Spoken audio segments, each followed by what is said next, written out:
So, in this discussion, we shall look at the very important act to protect the environment, that is known as the Environmental Protection Act, which was passed in 1986 by Government of India, and it came into force on 19th November 1986.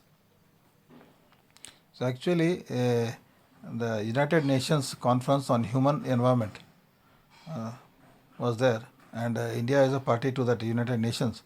So based on this, Government of India created this act, that is the Environment Protection Act, in 1986, and it was again amended in the year 1991. The main purpose of the act is improvement of the human environment and the prevention of hazards to human beings, other living creatures, plants and property. See, you may be knowing that due to human activity, industrialization and all, lot of degradation has happened to the environment. So this is a very encompassing act which has got 26 sections, so that the human improvement environment should improve, and the hazards, the dangers to human beings and other living creatures like animals and plants and property is prevented. So that is why the prevention of hazards to human beings, animals and other living creatures. So what are the salient features of the act? Salient features means important features of the act.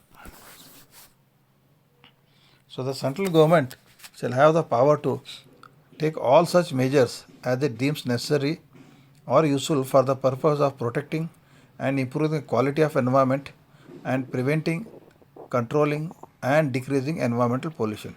So the main salient facts, features what we will be seeing around 5.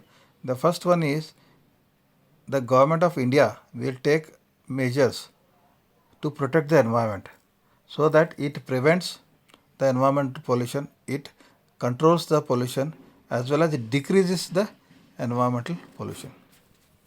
We have to decrease the pollution so that we improve the quality of environment.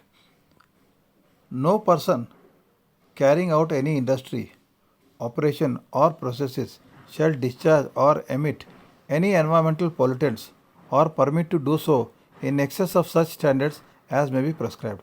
So this Environmental Protection Act has come out with certain standards of means what should be the pollutant levels when you are discharging. See, every industry, you take that like Aditya Birla in Binga, Grasim Industries, so many industries in Goa also you have got many industries. They have got some discharges, some emissions, okay, but they cannot discharge as they wish. There is some limits, okay. Even water, whatever they use and they are discharging that water, the quality of water has to be maintained within the standards which are prescribed by the Government of India. And there is something called Central Pollution Control Board, State Pollution Control Boards. Nowadays they are monitoring all these industries which are emitting all these emissions, whether it is emission through stack emissions, that is chimney, or water emissions, discharges and all, on a real time basis, 24/7, and you will get even public can get the information. You might have seen, I have seen this when you are going to airport, Goa airport, that Vasco, that's Zuare Agri Chemicals. There outside only that big LED board is there. It will tell you what is the pollution level or ambient quality in the present time. Okay, these are all real time information. Third, no person shall handle or cause to be handled any hazardous substance except in accordance with such procedure and after complying with such safeguards as may be prescribed. See, in this act, hazardous substances have been defined, like acids, these battery acids. There are some substances which are hazardous in nature, so they have been classified, and then how to handle them have been told. We have to follow all the safety guidelines prescribed so that the damage to the human environment, humans, is reduced or avoided, better avoided. The central government or any officer empowered by it shall have power to take, for the purpose of analysis, sample of air, water, soil or any other substance from any premises, factory, as may be prescribed. I was telling you about the pollution control boards, whether the state pollution control boards or the central pollution control board. So their designated officers, they are empowered to come anytime and take the samples. What samples they will take? Air sample, water sample, soil sample from the premises of the industry. So that powers has been bestowed on the officers of the pollution control boards. And if somebody is not following these guidelines, then whoever fails to comply with or violate any of the provisions of this act or the rules made or orders of directions issued there shall, in respect of such failure or violation, be punishable with imprisonment or with a fine or with both.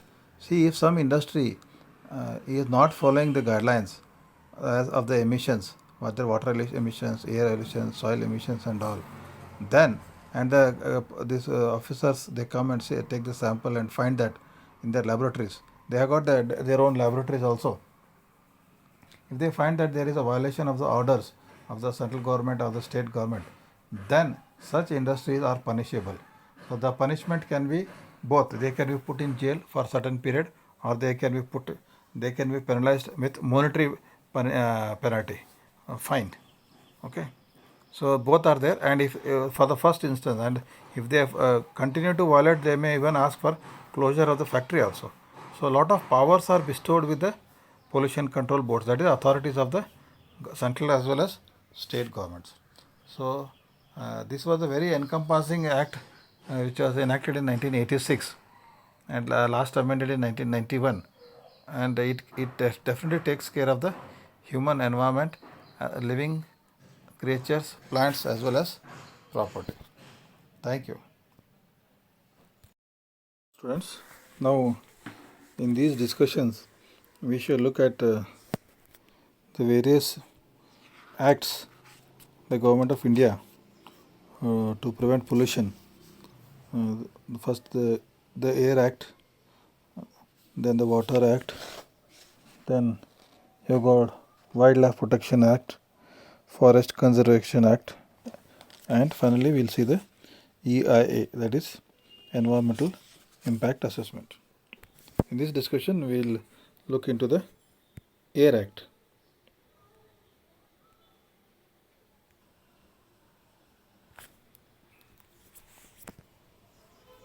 So the Air Prevention and Control of Pollution Act was passed in 1981 by Government of India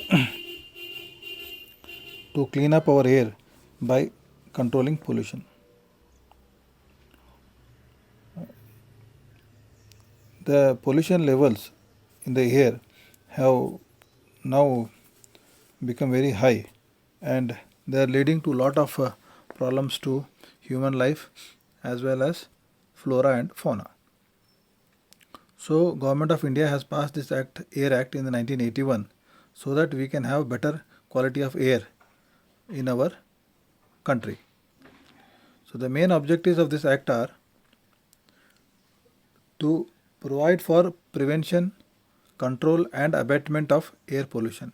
So air pollution should be prevented, should be controlled, and that is a main reason. Second is to provide for the establishment of central and state boards with a view to implement the act. So before this, there were no central pollution control board, state pollution control boards. So based on the act, the boards have been set up so that they will implement the act in their respective states. And then to confer on the boards the powers to implement the provisions of the act and assign to the boards functions relating to pollution. So this pollution control board, state and central, they should have some powers to implement the provisions of the act, and also some responsibilities relating to pollution control and prevention.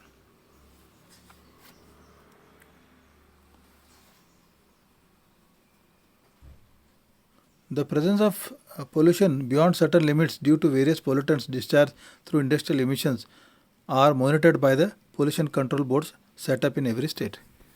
So most of the states now in India have got state pollution boards, like Goa has got Goa State Pollution Control Board, Karnataka has Karnataka State Pollution Control Board. So there are some limits fixed. I think you might have seen I have seen in Goa, when you go to airport on the way, that Zuari Agrochemicals, they have put a board. What are the, like CO2 level, NOx level, SOx level, that is all temperature. Everything is displayed. A big LED display lights are provided.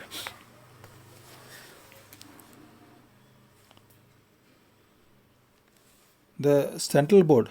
The main function of the central board is to implement legislation created to improve the quality of air and to prevent and control air pollution in the country. The main idea is to prevent and control the air pollution in the country.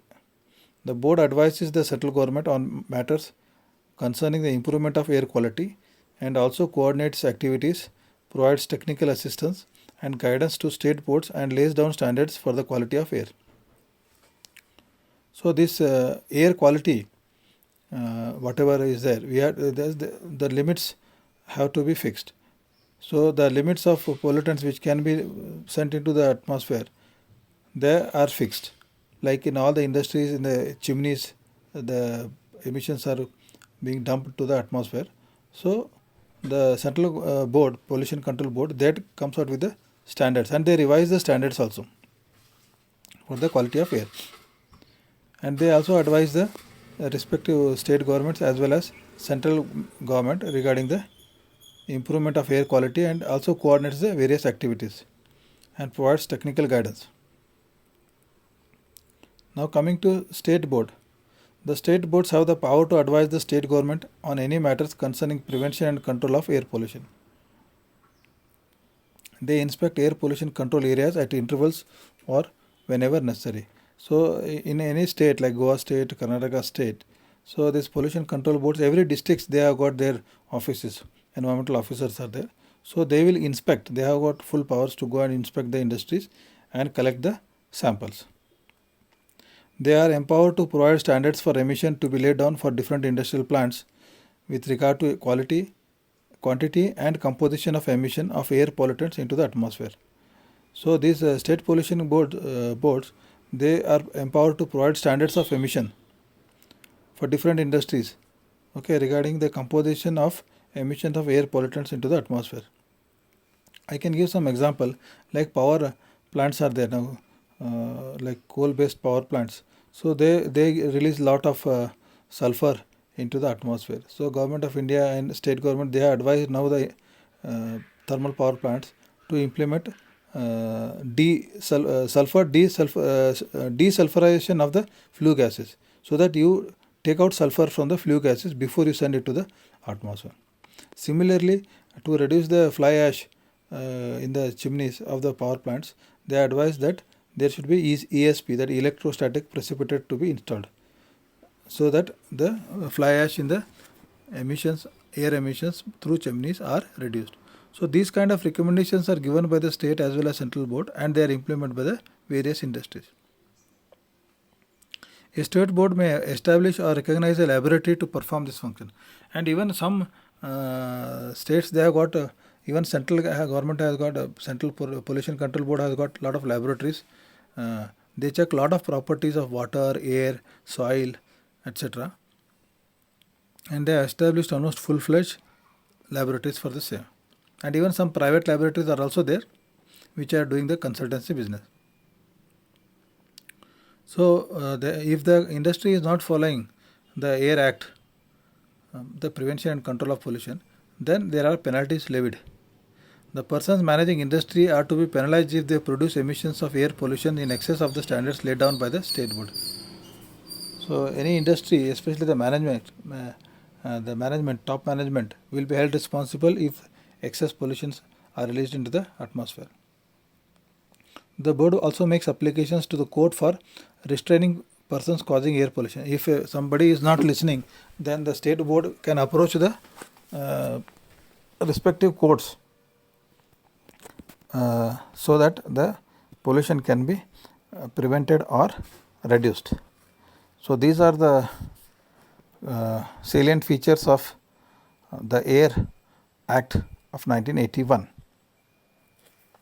So that is why now you can see there is some check on the quality of pollutants, and thus the quality of air has improved. In our next discussion, we shall look into the Water Act 1974. Now we shall look at the Water Act, that is Prevention and Control of Pollution. So the Government of India formulated this Act in 1974 to be able to prevent pollution of water by industrial, agricultural and household wastewater that can contaminate our water sources. So basically the main pollution is generated either by industries or by agriculture or by households, that is domestic. Agriculture, in the sense we use a lot of pesticides and fertilizers, chemical fertilizers, so they enter into the water stream and contaminate our water resources. The main objective of Water Act are to provide for prevention, control and abatement of water pollution and the maintenance or restoration of water. So water is a very precious commodity. So we need to see that the pollution of water is minimized and controlled, and that is taken care by the Water Act of 1974. The state and central government has set up pollution control boards to monitor the water pollution. So as discussed in the Air Act, both the central government as well as state government have set up pollution control boards which take care of the implementation of this act.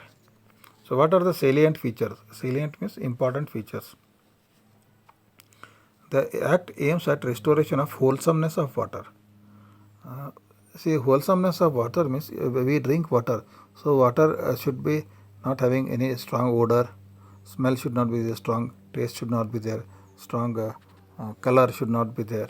Okay, so this is the wholesomeness, whatever we enjoy drinking this water. No? So water should be wholesome, no pathogens, bacteria and all should be there.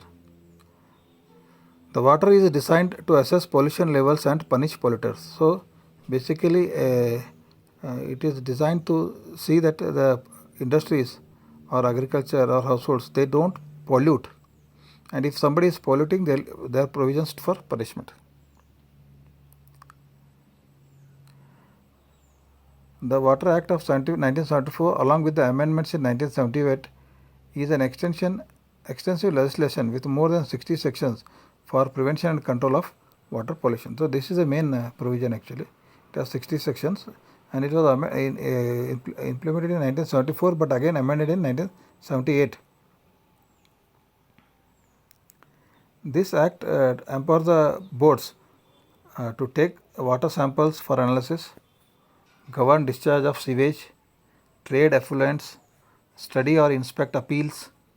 So when the pollution control board takes some water samples and analyzes them in the laboratories and finds something wrong, then they will give some notice to the show cause notice to the industries, and then the industries will appeal.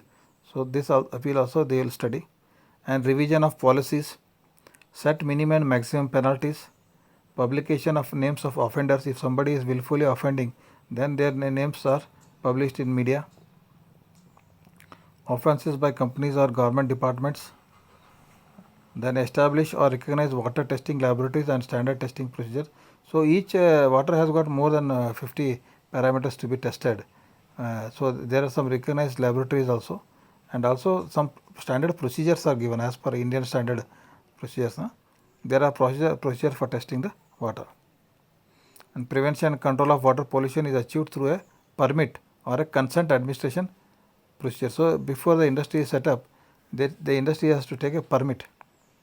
Okay, the administration will give the consent. And discharging discharging effluents is permitted by obtaining the consent of state water boards. So whatever these industries are there, mainly they have a lot of effluents, so they have to take the consent of the state government through the water pollution boards, state pollution boards. Like you have got some now Grasim industries in Karwar, in Goa you have got a lot of pharma industries, and you have got paper mills at Tandeli. So they have taken the consent of the state pollution control board to discharge their effluents. Effluents mean liquid discharges, whatever they do, that is known as effluents. Now what are the penalties? If somebody is willfully disobeying, then he can be penalized. Like somebody is not furnishing the required information to the board, or failing to inform the occurrence of any accident. If for example every year they are supposed to make some information to the board, so if they are not doing, then also they can be taken up. Or if there is some accident in the industry, that also has to be brought to the notice of pollution control board. An individual or organization that fails to comply with the directions given in the subsections of the law can be convicted or punished with imprisonment for a term of 3 months, or with a fine of rupees 10,000, or both. And in case failures continue, an additional fine of rupees 5,000 per day. So these penalties can be in terms of imprisonment, putting in jail for 3 months, or a fine of rupees 10,000, or both. And if again in spite of this they still continue, then just to hurt them or discourage them, a daily penalty of 5,000 rupees can also be imposed. And if a person is already convicted for any offence and is found guilty of the same offence again for the second time, then he would be, the punishment of 3 months can be increased to 2 years, and can be extended to even 7 years with monetary penalty. So these acts are very detailed acts, as it 60 sections we have seen. So everything is very given in detail. So any failure on the part of the management of the organization to comply with the norms of the act can be taken up very seriously, and they can be penalized. Initially it is small, 3 months and 10,000 rupees, and continuous means again 5,000 rupees per day, or willful disobedience, or doing it again, conviction for a second time, then it can go up to from 2 years to 7 years of imprisonment.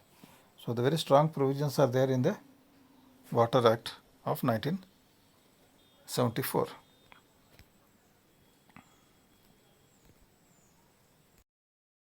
In this discussion, students, we shall look into the Wildlife Protection Act. I think you have seen like Kotigawa National Park near Kankona. Then you have got Anshi Tiger Reserves near Dandeli.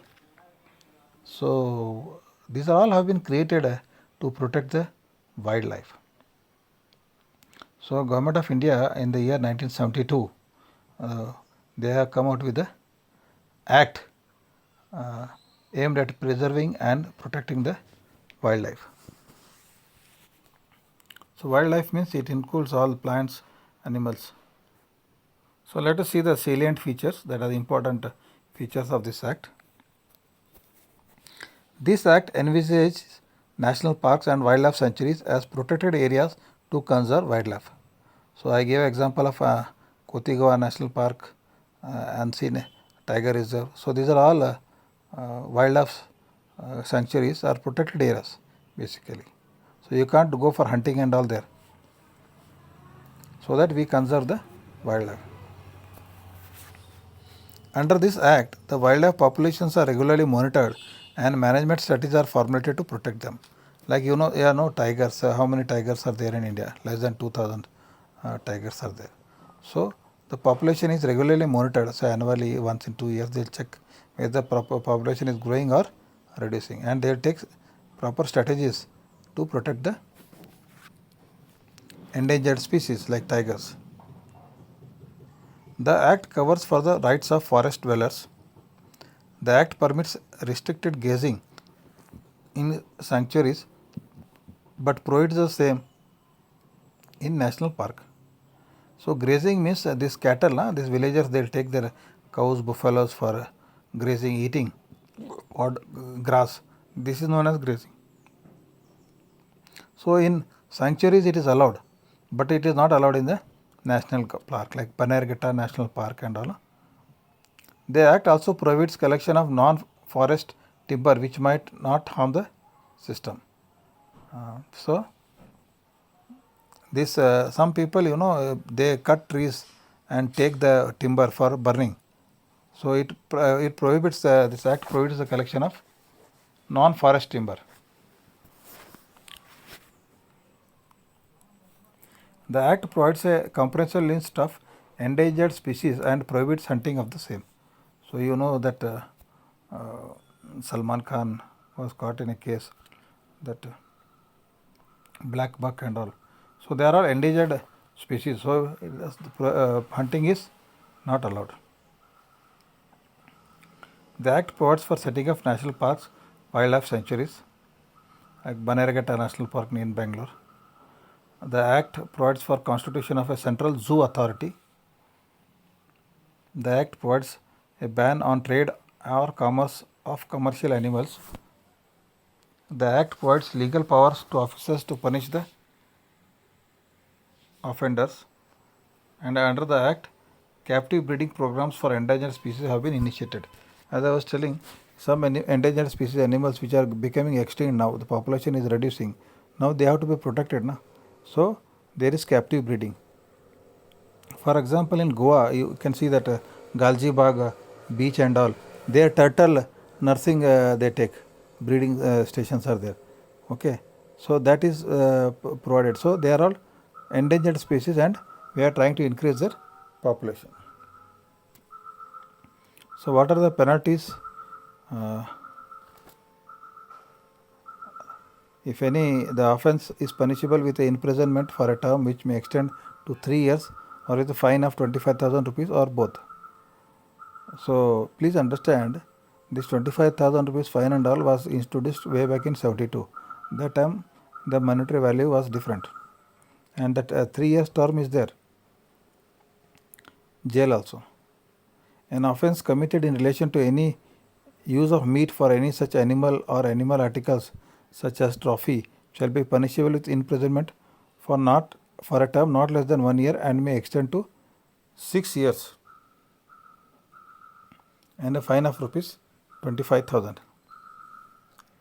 So eating meat, deer meat, some peacock meat and all, or making the trophies, the deer horns, they make trophies and all, highly punishable. It can go, people can be put in jail for 6 months or monetary penalty of 25,000. In the case of second and subsequent offence of the same nature mentioned in the subsection, the term of imprisonment may be extended to 6 years and not less than 2 years with a penalty of 10,000. See, if the person is again doing the same mistake, then the term, instead of 2 years in jail, it can go up to 6 years in jail. Minimum is 2 years jail then. So we should be very careful, and I should not indulge in any activity which hurts the wildlife, whether it is like meat or buying the horns from people, local people. They sell this. Some people are interested. So these kind of things should be avoided. Otherwise, there is serious penalties. So whether you are aware or not, you will end up in trouble. So because we are in those places now, we are in Karwar, we are surrounded by both that Kotigaon National Park as well as Anshi National Guard. You should be careful and you should understand the provisions of the Wildlife Protection Act. Okay, thank you. Now we'll look into the Forest Conservation Act. The salient features of the act are as follows. The state government has been empowered under this act to use the forest only for forestry purposes. So this is not coming under both state and central government. It is mostly in state government. So the state governments are empowered, and you can see when you are traveling from Karwar to Hubli and all, a lot of this Kirvati and all, there are forest depots are there, so they can use for forest only for the forestry purpose. It makes provision for conservation of all types of forest, and for this purpose there is an advisory committee which recommends funding for it to the central government. See, please understand, for every person to survive on this planet Earth, we require oxygen, and this we require almost 7 trees which produce oxygen for one person. Okay, good countries like Canada and all, for every person they have got around 10,000 trees, because Canada has got a population of around 3.5 crores, whereas India has got 138 crores population. So number of trees are very less. We have to increase. The forest cover in Canada is almost 65%, whereas forest cover in India is only 22%. But we should have 1/3 of our land under forest cover. Then only we will get good oxygen for breathing. Not for man, even for animals also. Any illegal non-forest activity within a forest area can be immediately stopped under this act. So in the forest, no illegal activity, non-forest activity should not take place. So who administer these forest officers? District forest officer, conservator of forest, they administer the forest act. So the act deals with 4 categories of forest, namely reserved forest, village forest, protected forest, and private forests. So we shall look at all these 4 types of forest. One is reserved forest. These forests are under the direct supervision of the government, and no public entry is allowed for collection of timber or grazing of cattle. So reserved forest means, I think here Anshi forest and all, that is reserved, Dandeli reserve forest. In the reserve forest, the public cannot go and cut the trees for like firewood, and also they can't take their cattle for grazing. That is not allowed. Then you have got protected forest. These forests are looked after by the government, but the local people are allowed to collect fuel wood, timber and graze their cattle without causing serious damage to the forest. See, all this reserve forest and protected forest, forest guards are there. So they will be going and seeing the activities happening in the forest. So protected forest also there will be forest guards, but local people, the villagers and all, the nearby villages, those people are allowed to collect the firewood timber. Means if the broken trees are there, dead trees are there, they can cut the things which are fallen on the ground, and also they can take their animals like cows, buffaloes and all cattle for grazing, but they should not damage the forest. Then there is third is village forest. For every village, reserved forest assigned to a village community is called as village forest. And private protected forest, these forests refer to protected areas inside India whose land rights are owned by individuals or big corporations and organizations. Some old, in earlier days, some all landlords were there, and even Maharajas were there. So they owned lot of land, and in that land, if any forests are there, they are known as private protected forest. Even some big companies, they have got their own forest now. So these all come under the private protected forest. So these are the 4 types of forest. So what are the penalties if a person who commits any offence, any of the offences like cutting the tree, that is felling the tree, or strips of the bark, okay, or leaves from any tree, or sets fire to such forest, or kindles a fire without taking precautions to prevent its spread to any tree mentioned in the act, whether standing or felled, or fells any tree, drags timber, or permits cattle to damage any tree, shall be punishable with imprisonment for a term which may extend to 6 months, or with a fine which may extend to 5,000 rupees, 500 rupees, or both. See, any person going into the forest, cutting a tree or removing the bark, okay, from the trunk, or taking out leaves, or putting fire, or starts a fire without taking precautions, huh? Whether it is on standing tree or a cut tree, or drags timber, or takes a lot of cattle to damage the trees, he can be punished with jail for 6 months or a fine of rupees 500 or both. So these are the provisions of the Forest Conservation Act. So we should be very careful. There are reserved forests, there are protected forests. So we cannot go and cut the trees in the forest, as there are a lot of guards, and these forests are covered under the Forest Conservation Act of 19. This state government mainly deals with the act, and they have the authority. We can't cut any old trees and all. They will only cut. They have depots. They will collect and then they will auction. But it is left to the enforcement of the act is left to the respective state governments. Thank you. See, in case of pollution and problem to the environment, it affects the whole mankind. Okay, so there should be some redressal mechanism. That is why now people are filing lot of PILs, that is public interest litigation, in the court of law for the protection of environment. Even this famous Taj Mahal case also was a PL was filed by an advocate. Okay, and that is how he became famous. And now lot of public interest litigations are filed in case the environment is being damaged by any industry or group of industries.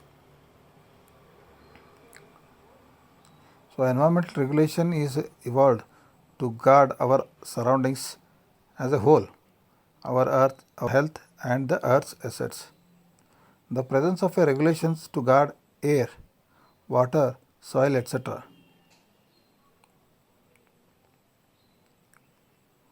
does no longer necessarily suggest that the hassle is addressed. We have Air Act, Water Act and all, but doesn't mean that the entire problem is solved.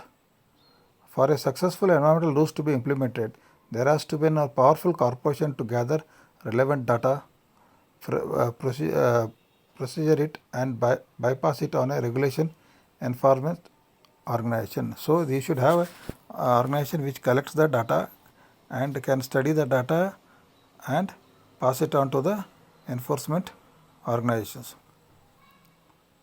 like state government and central government through State Pollution Control Board and Central Pollution Control Board. If the law or rule is broken through an individual or institution, this needs to be punished via legal process. Okay, if somebody is violating the law, Air Act, Water Act, Wildlife Conservation Act, Forest Conservation Act, then they should be punished, and the only way of punishing is through legal procedure. You have to go to the court.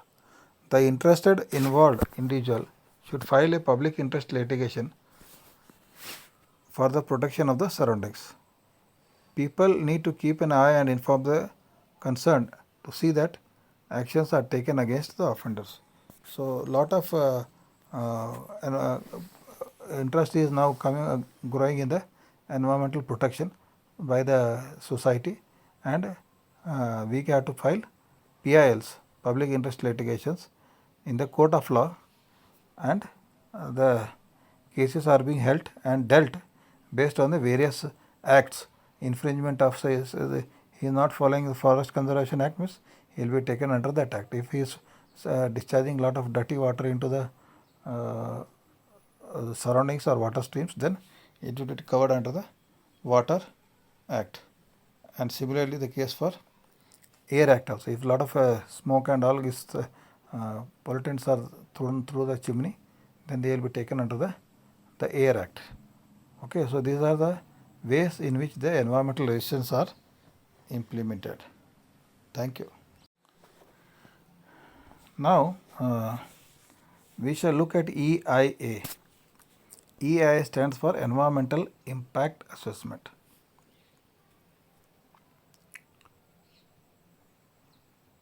For all development projects, whether government or private, the Ministry of Environment and Forest (MOEF) requires an impact assessment done by a competent organization. EIA, Environmental Impact Assessment, does this work. For example, I can give you now Kaiga plant, nuclear power plant, that is a government plant actually. They want to go for extension. They have got 4 plants of 210 megawatt now. Now they are going for 650 megawatt, 2 new plants. For that they had a EIA, Environmental Impact Assessment. Even any other industry, private industry also, they want to go for expansion or come out with a new project. Then the environmental impact assessment has to be undertaken, and it is taken care by the MOEF, Ministry of Environment and Forest. EIAs are expected to indicate what the likely impacts would be if the project is passed. Like now, let us take the Kaiga nuclear power plant only.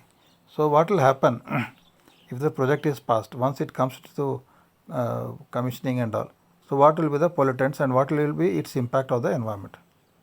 The EIA must look into physical, biological and social parameters.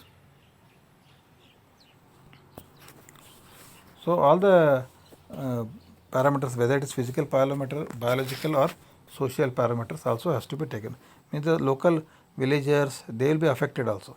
So that also has to be taken care of. The EIA must define what impact it would have on water, soil and air. So we have got this Water Act, Air Act and all. So what will be the impact? So what will be the discharge on the water discharges? What will be the emissions, stack emissions to the chimney and all? That has to be seen.